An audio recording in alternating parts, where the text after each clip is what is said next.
आपल्या भारतीय लष्कराने पहलगाम अटॅकवर ऑपरेशन सिंदूरने दाखवून दिलेलं आहे पाकिस्तानची जागा काय आहे ती। आणि म्हणून ईट का जवाब पत्थर से, खून का बदला खून से आणि गोली का जवाब गोले से आदरणीय प्रधानमंत्री महोदयांनी भारतीय लष्कराला मोकळीक दिली आणि पाकिस्तानला धडा शिकवलाय। पाकिस्तान तर दुश्मन आहेच, त्याच्यामध्ये कुणाचंही दुमत नाही। जी भूमिका अगोदर आमची होती एनडीएची आमची ती आजही कायम आहे। फक्त एवढंच आहे की हे बेगडी देशप्रेम दाखवणारे काही लोक आहेत, संधी साधू देशभक्ती, आणि शेंदूर उडालेल्या दगडांनी खरं म्हणजे सिंदूरची काळजी करू नये। आणि सिंदूरची काळजी करायला प्रधानमंत्री आणि भारतीय सैन्य आणि सगळे तयार आहेत। आणि एवढंच मी सांगेन की खऱ्या अर्थाने जो सिंदूर अभ्यास आपल्या सौभाग्याचं एक पवित्र लेणं असतं, त्या सिंदूरच्या पुड्या बनवण्याचं, पुड्या पाठवण्याचं काम जे काही लोक करतायत त्यांना या देशातली जनता पुरती ओळखून आहे। पहलगामचा हल्ला झाला त्यावेळेस हे लोक कुठं होते? पहलगामचा हल्ला झाला आणि त्यानंतर आपल्या लाडक्या बहिणींचं कुंकू पुसलं गेलं तेव्हा हे लोक कुठं होते? आणि त्यांचा जे आतंकवादी आणि पाकिस्तान यांनी हे जे पाप केलं त्यांना धडा शिकवण्याचं काम आदरणीय प्रधानमंत्री महोदयांच्या मार्गदर्शनाखाली भारतीय सैन्याने केलं। अरे तुम्ही विचारताय की किती विमानं पडली, किती विमानं गेली, किती ड्रोन उडाले, किती मिसाईल गेले?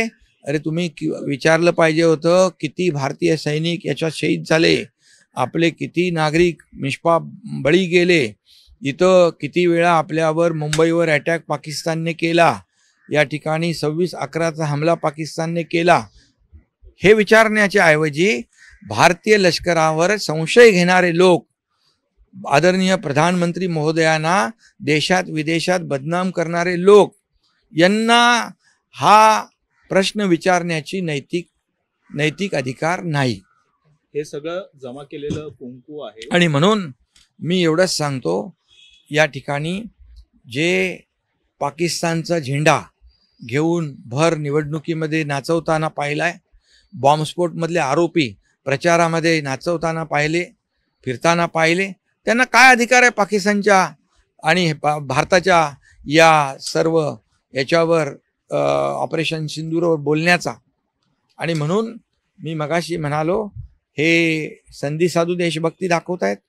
आणि मगाशी मी म्हटलं की काय म्हणालो, ज्या पद्धतीने खरं तर व्यापार केला जातो या सगळ्यांचा, असं देखील त्यांचं म्हणणं आहे। व्यापारी जे लोक आहेत त्यांना व्यापारच दिसणार, ज्यांना पैसे कमवायचे आहेत त्यांना तेवढंच दिसणार, ज्यांनी भ्रष्टाचार केला आहे त्यांना भ्रष्टाचारच दिसणार। त्यामुळे या ठिकाणी मी एवढंच सांगतो की पाकिस्तान हा भारताचा दुश्मन आहे। त्याला पहलगामच्या हल्ल्यानंतर ऑपरेशन सिंदूरने आपल्या भारतीय लष्कराने चोख उत्तर दिलेलं आहे। त्या भारतीय लष्कराच्या शौर्यावर तुम्ही संशय व्यक्त केला आणि प्रश्न त्यांच्यावर संशय व्यक्त केला आणि त्यांच्या शौर्यावर या ठिकाणी प्रश्न उभे केले। आणि देशाचे प्रधानमंत्री मोदीजी आणि भारतीय लष्कर याला तुम्ही देशात बदनाम केलं, विदेशात बदनाम केलं, तुम्हाला काय अधिकार आहे? आणि म्हणून जे काम ऑपरेशन सिंदूरच्या माध्यमातून केलेलं आहे, आणि सिंदूरच्या पुढ्या काय बांधताय तुम्ही? सिंदूर हा सौभाग्याचं लेणं आहे, एक पवित्र सिंदूर आहे। आणि या पवित्र ऑपरेशन सिंदूरच्या माध्यमातून या देशाने जगाला दाखवून दिलेलं आहे भारत नया भारत आहे, घुसके मारने वाला भारत आहे। आणि म्हणून या पाकिस्तानला धडा शिकवण्याचं काम भारतीय लष्कराने केलेलं आहे। आणि हे जे काही जागे झालेले आहेत, पहलगामचा हल्ला झाला तेव्हा कुठे गायब होते माहीत नाही, आणि आता जागे झालेले लोक या ठिकाणी देशभक्तीची बात करतायत, हे दुर्दैव आहे।